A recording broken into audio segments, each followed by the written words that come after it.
Hey everyone, so let me briefly review what we've considered up to this point, and then I'll tell you what I have in store for you today. In Lecture 1, I told you the three branches of government story. This story of the second grade student memorizing the three branches of government for Wednesday's test suggested to us that our thinking about education and schooling might be incomplete. It seemed obvious that the child wasn't being educated. That led us to question what education even means.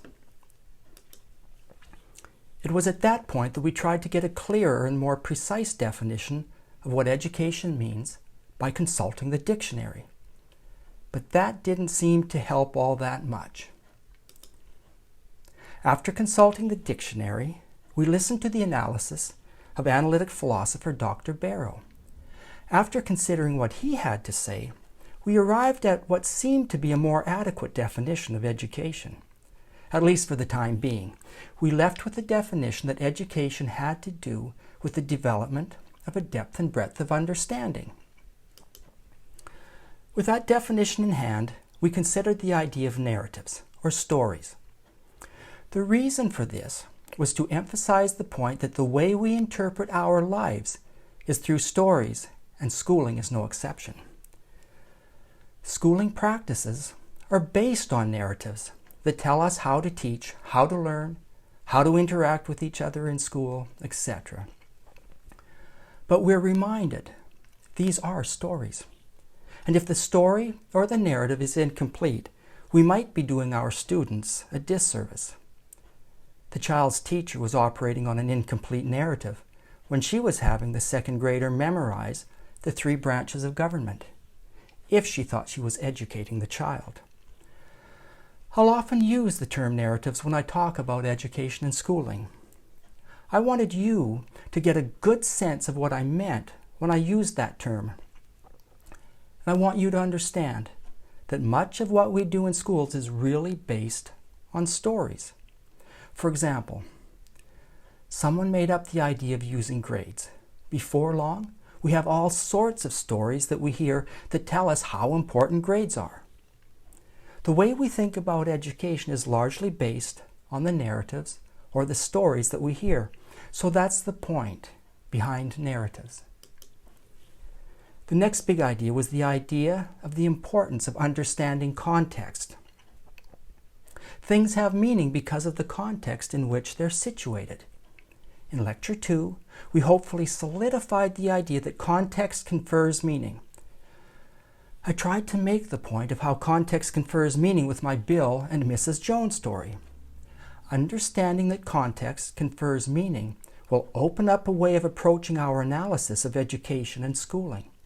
It suggests that we have to examine the context if we want to understand educational artifacts and processes. In schools, we'll administer grades because the context is such that grades seem to make sense. In some contexts, such as play school, grades might seem very inappropriate. The context is, in part, what makes grades meaningful. To help you start to think about context, I introduced you to an initial frame for us to work with. It's an adaptation of Aristotle's four causal modality frame. To help you understand the frame, I used a cup, a statue, sushi, and a Big Mac as examples. It became apparent that the McDonald's context brings forth a very different food product than the sushi restaurant because of context. Context confers meaning. In our third lecture, I introduced you to the importance of the body in the way we perceive and interact with the world around us.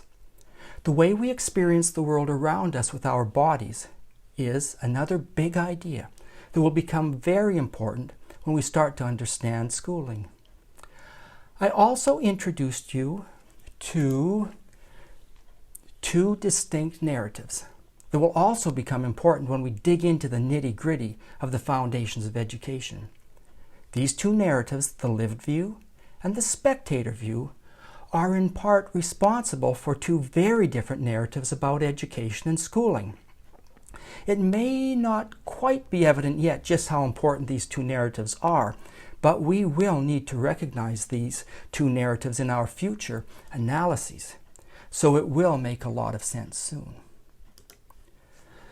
Now in today's lecture, I'm going to help you develop an even deeper sense of how our whole bodies perceive the world around us, how our whole bodies experience the world around us, and how our whole bodies are necessarily intertwined into the way we learn. We'll start to understand how our body neurons contribute to the development of neuronal webs or assemblies from past experiences. A neuronal web is simply a web of neurons.